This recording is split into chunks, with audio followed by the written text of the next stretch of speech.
परमेश्वर ने स्वयं कहा कि मात पिता मेरे नहीं, ना मेरे घर दासी, और जुल्हे का सुत आण कहाया, जगत करे मेरी आसी। उस परमेश्वर ने स्वयं आकर के हमें बताया है कि तुम यहाँ के वासी नहीं हो, तुम सतलोक में रहा करते थे। वहाँ पर कोई दुख नहीं था, किसी प्रकार की कोई टेंशन नहीं थी, जरा और मृत्यु नहीं थी। जरा माने बुढ़ापा। आपने अपनी गलती के कारण ये महान पहाड़ जैसा दुख ले लिया। अब काल ने आपको इतना भ्रमित कर दिया, आपको यहीं तक सीमित कर दिया। ये मकान मेरा है, या दुकान मेरी है, ये खेत मेरा है, ये बेटा मेरा है या बेटी मेरी है, ये कार मेरी है या कोठी मेरी है, या संपत्ति मेरी है। इन छोटी छोटी बातों पर हम आपस में लड़ झगड़ कर अपने इस मानव जीवन को व्यर्थ कर जाते हैं, बर्बाद कर देते हैं। क्योंकि काल नहीं चाहता कि ये शांतिपूर्वक रहे, ये भक्ति ना कर ले। वह आप जी परमात्मा के चरणों में लगे हुए हो, पिछले इतने बुरे कर्म हमारे करवा रखे हैं इस काल ने। आज आप भक्ति कर रहे हो, सत्संग सुन रहे हो, दान धर्म भी कर रहे हो, सत मंत्र का जाप भी कर रहे हो, सतनाम का, और फिर भी कोई ना कोई समस्या आपके सामने उपस्थित रह जाती है।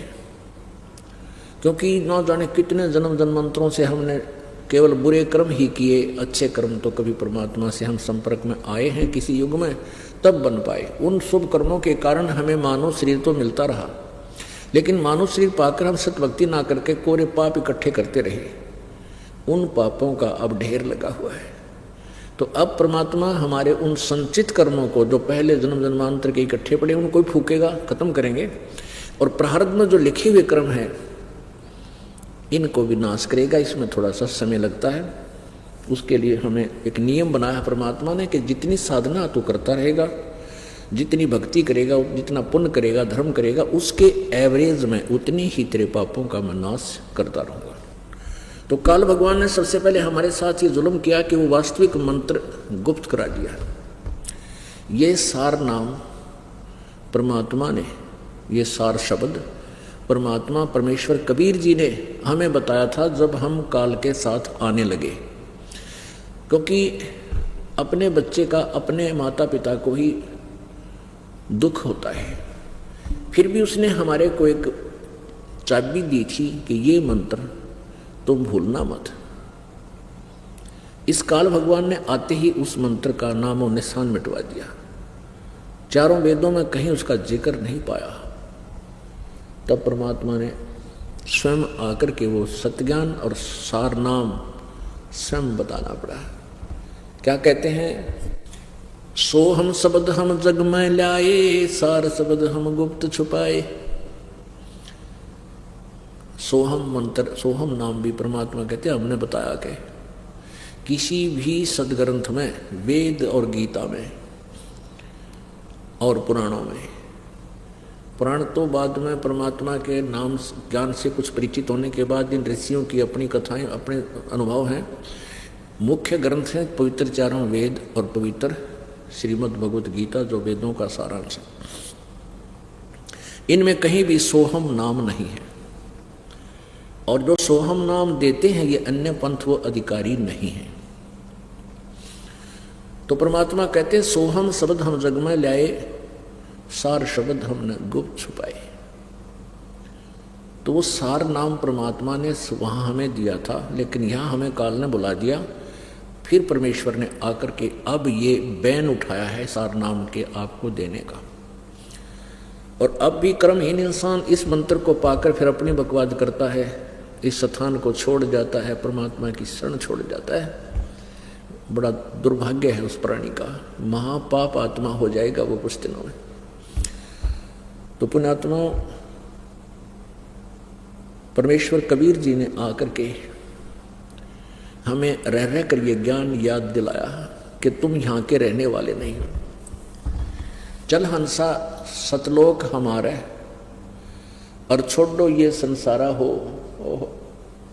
चल हंसा सतलोक हमारे, हमारे सतलोक में चल और इस संसार को त्याग दे, ये संसार आपका नहीं है।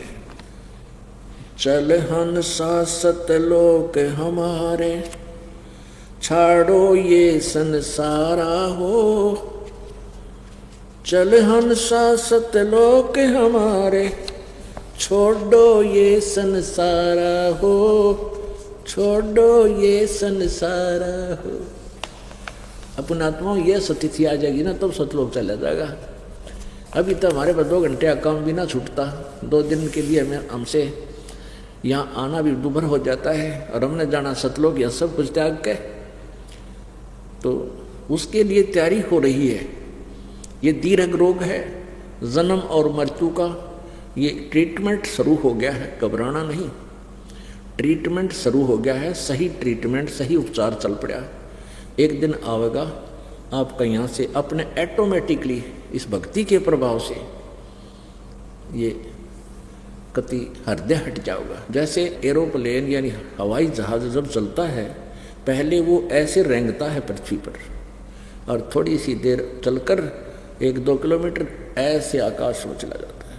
तो अब हम अभी रेंग रहे हैं, लेकिन विमान चल पड़ा जो आसमान को भी छुएगा, आकाश में भी चढ़ जाएगा।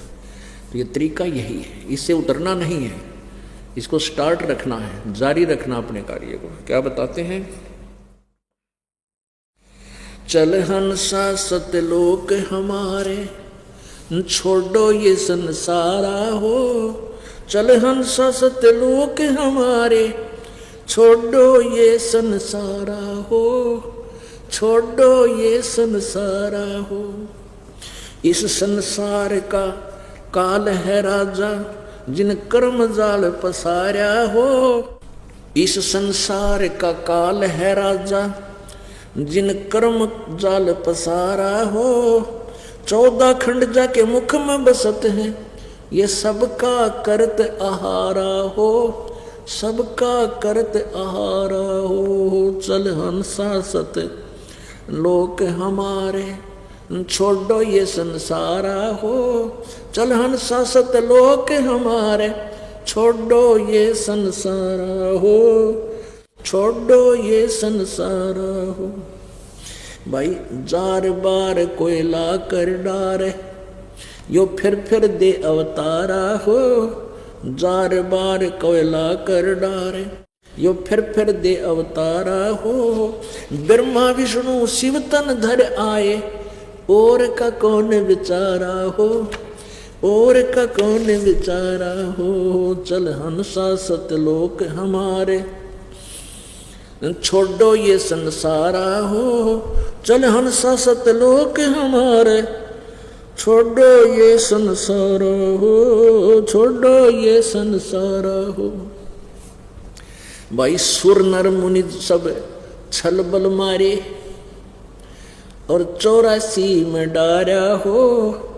सुर नर मुनि सब छल बल मारे, 84 में डारा हो। मध्य आकाश आप जा बैठा, ज्योत स्वरूप उजियारा हो, वो ज्योत स्वरूप उजियारा हो। सुर नर मुनि सब छल बल मारे, 84 में डारा हो। सुर नर मुनि सब छल बल मारे, 84 में डारा हो।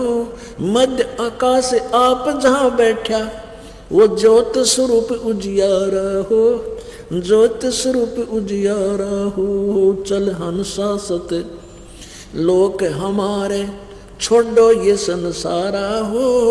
चल हंसा सत लोक हमारे, छोड़ो ये संसारा हो, छोड़ो ये संसारा हो।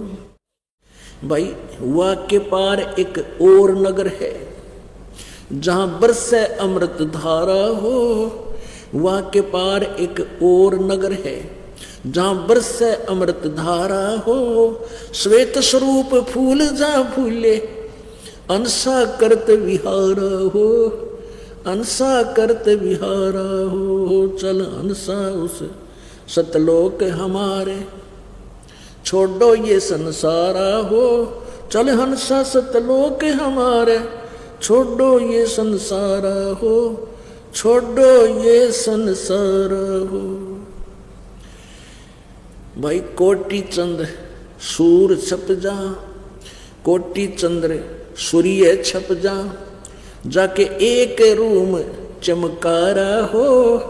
कोटि चंद्र सूर्य छुप जा, जाके एक रूम चमकारा हो। कहे कबीर सुनो धर्मदासा, वो लखो पुरुष दरबारा हो, वो देखो पुरुष दरबारा हो। चल हंसा सतलोक हमारे, छाड़ो ये संसारा हो। चल हंसा सतलोक हमारे, छाड़ो ये संसार हो, छाड़ो ये संसार हो। परमात्मा क्या बताते हैं ये प्यारी आत्माओं, चल हंसा।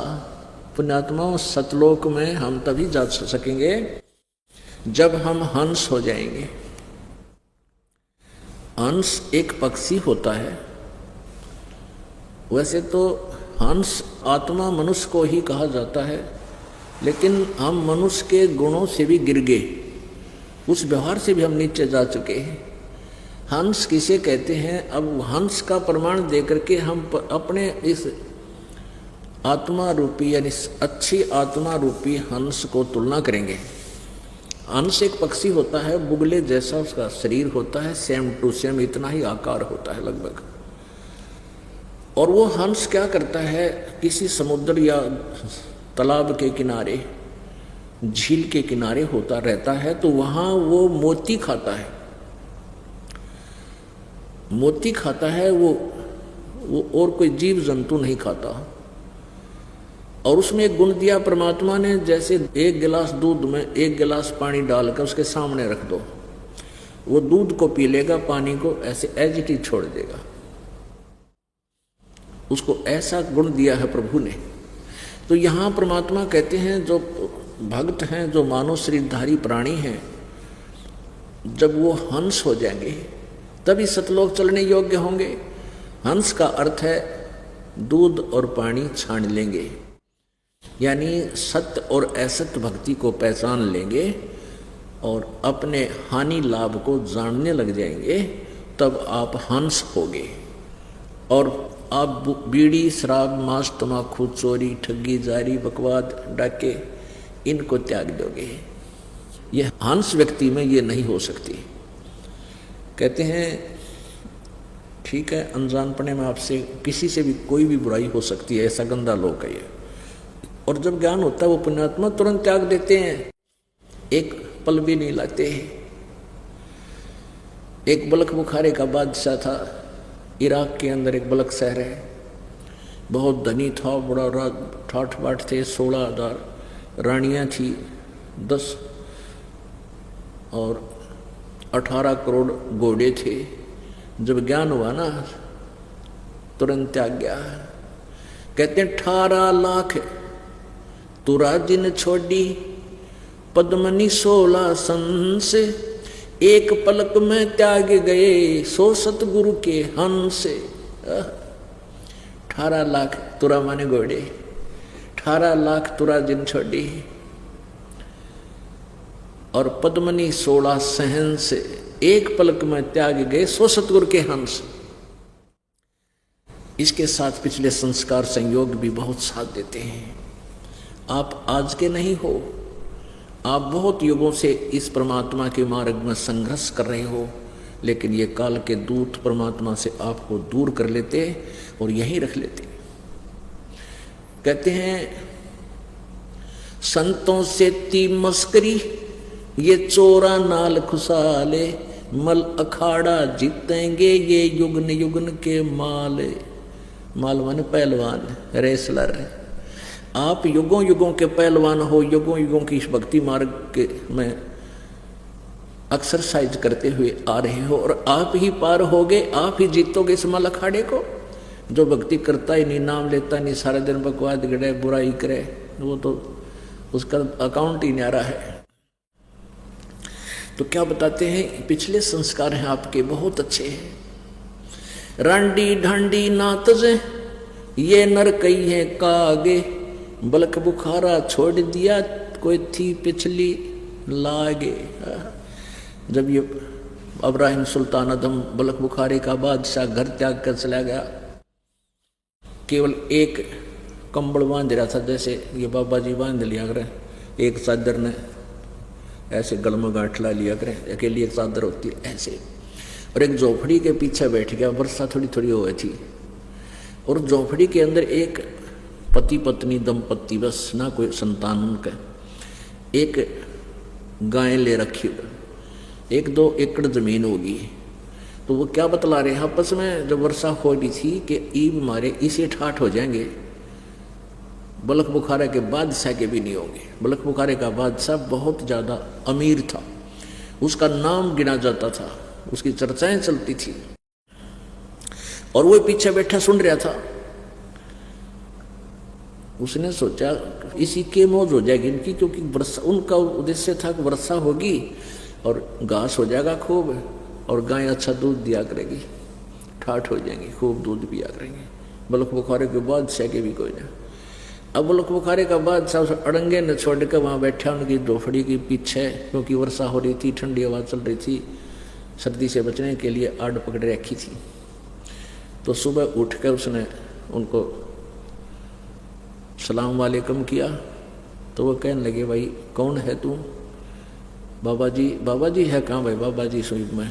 अब इब्राहिम सुल्तान अदम ने पूछा कि भाई तुम कल शाम ने क्या कह रहे थे, आज रात ने कि हमारी से ठाठ हो जाएंगे? कहाँ भाई? तो कि सुना था कि मैं यहाँ पीछे बैठा था भाई, ठंडी हवा चल रही थी, आपकी झोपड़ी की आड़ पकड़ कर मैं बैठा हुआ था, ओट ले रखी थी। तब उन्होंने कहा कि भाई भगवान की भक्ति करनी चाहिए। वो बलक बुखारे का बादशाह समझाने लग गया, कुछ ना दे रहा, ये 2 दिन का जीवन है, और मैं हूँ बलक बुखारे का राजा, और मुझे ज्ञान हो गया, मैंने राज छोड़ दिया भाई, और तुम भी भक्ति कर लो, चलो गुरु जी से नाम दिला दूंगा। वो दोनों जने क्या कहते हैं कि भाई पहले तो बात ऐसी लगती है कि तू बलक बुखारे का राजा को नहीं, और जय तू राजा है बलक बुखारे का, तो तेरा कैसा बोली बूझ नहीं, इसे राज ने छोड़ा, तेरे जैसा मूर्ख नहीं वो शिक्षा दे रहा है डांगर। तो तब कहते हैं इब्राहिम सुल्तान ने ये वाणी कही थी, रांडी ढांडी नात जाए, एक औरत को और एक इसे गाय को ये छोड़ना तैयार नहीं, इससे मौज मान रहा है। ये नर कही है काग, और बलक बुखारा छोड़ दिया थी कोई पछली लाग, यानी पूर्व के संस्कार भी साथ में बहुत अच्छा सहयोग देते हैं। तो इसलिए कहा है कि संतों से ती मस्करी, जो भक्ति पर नहीं लगे हैं वो संतों के साथ बकवाद करते हैं, मजाक उड़ाते हैं। ये कितना सतलोक ले आए, देखिए एक नई बात और सुन लो, ये कहें स्वर्ग से भी ऊपर ब्रह्मा विष्णु महेश से भी ऊपर और भगवान है सतलोक में। तो क्या बताते हैं, संतों से ती मस्करी, अरे इन चोरा नाल खुशाल, इन नकली संतां के ऊपर राजी हो रहे, जो नरी झूठ बोल कर बकवाद करके बका रहे तुमने।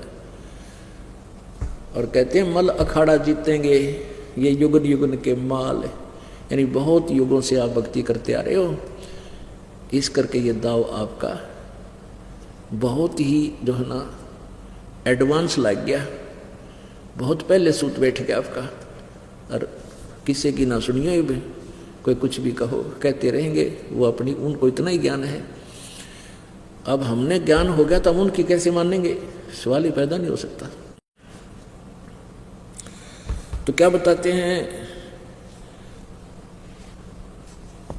चल हंसा सतलोक हमारे, चल हंसा सतलोक हमारे, कितनी प्यार से कहते हैं कि चलो भाई बच्चों, ये भक्तों, क्योंकि जो भक्त हो जाते हैं उन्हीं को संत, उन्हीं को हंस, उन्हीं को साधु साधु साधु से जो सीधा चले, बुराई छोड़ दे, भक्ति करे, चोरी चक्का बकवाद नहीं करता, वो साधु होता है। आप सभी संत हो, आपने उपदेश ले लिया, बुराइयाँ छोड़ दी, भक्ति में लग गए, तो आपके लिए कहते हैं चल हंसा सतलोक हमारे सतलोक में चलो तुम, और छोड़ो ये संसारा हो,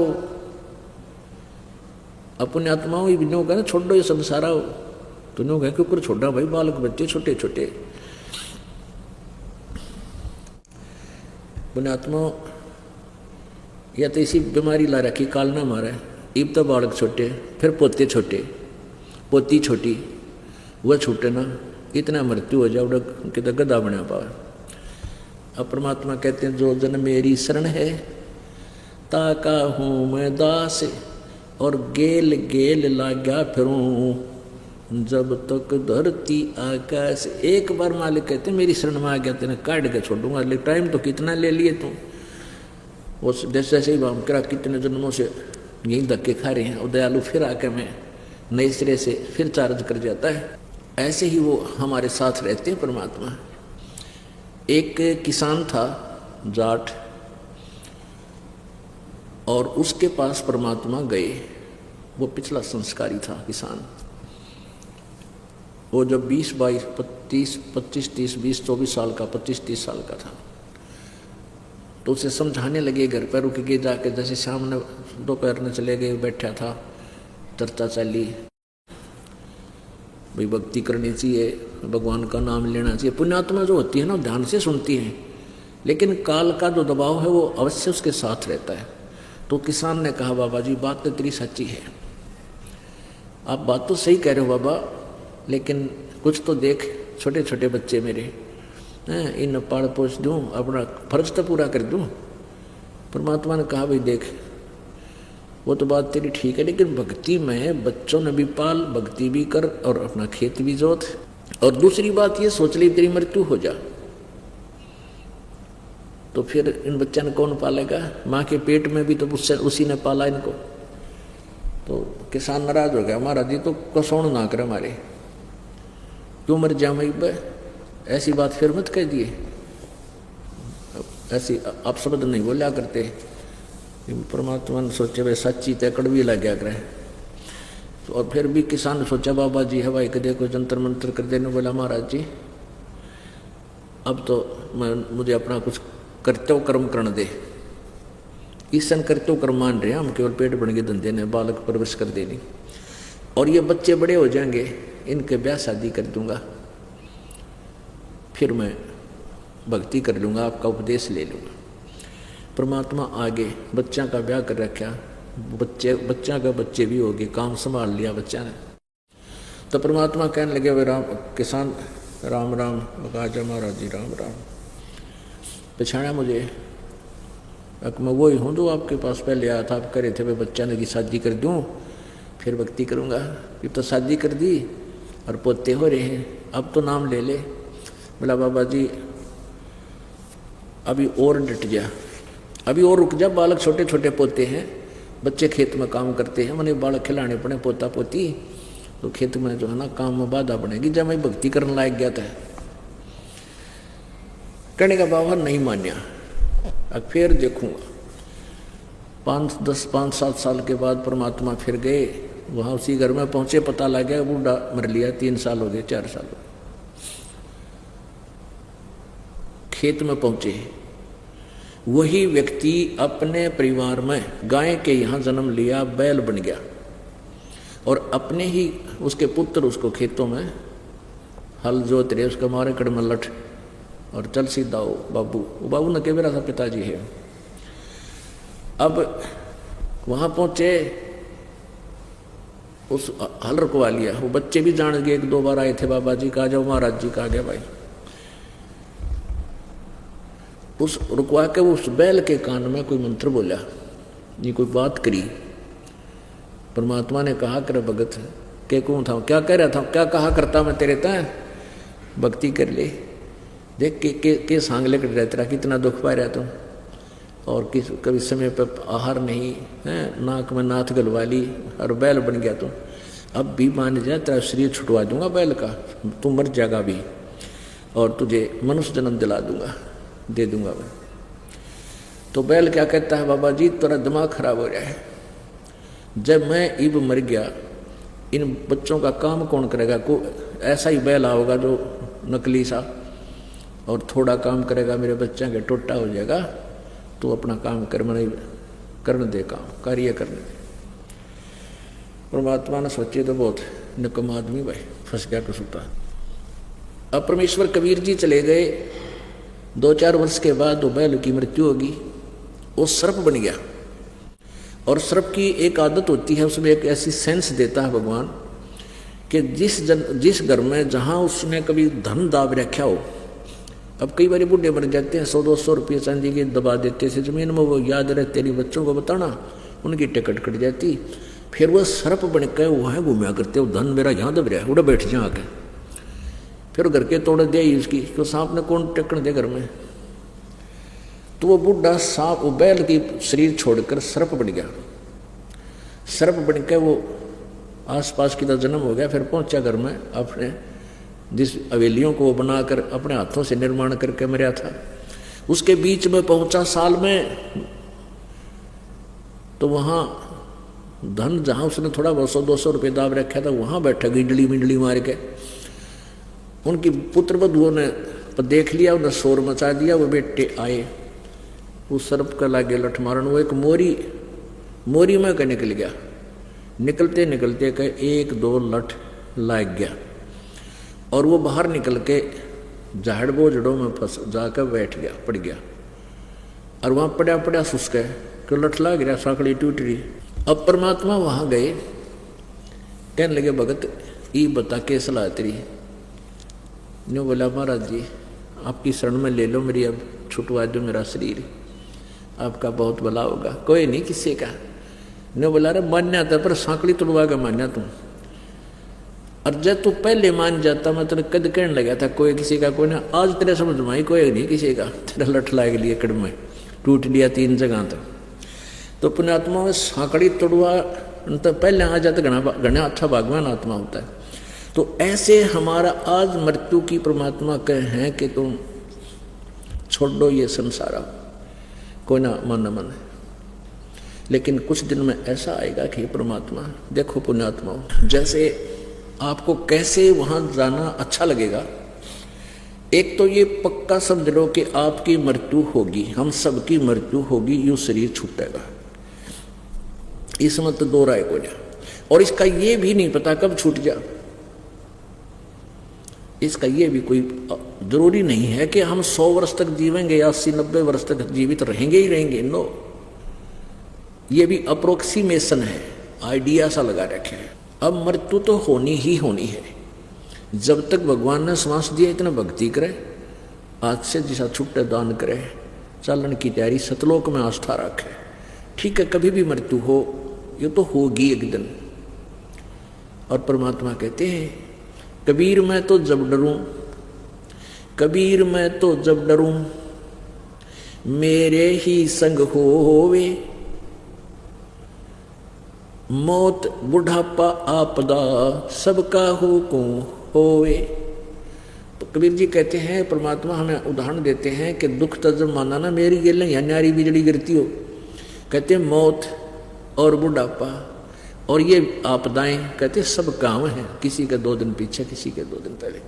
तो ये मृत्यु तो सबकी होगी ही होगी, यहां से जाना ही पड़ेगा। तो जाना ही है तो फिर कहां चलेंगे? सतलोक चलेंगे। परमात्मा कहते हैं जा मरने से जग डरे, मेरे मन आनंद, यानी ऐसे बनो कब मरूं कद पाव हूं वो पूर्ण परमानंद। जिस मरने से जग डरे मेरा मन आनंद, और कद मरूं कद पाऊं वो पूर्ण परमानंद, यानी पूर्ण मोक्ष, वो परम आनंद।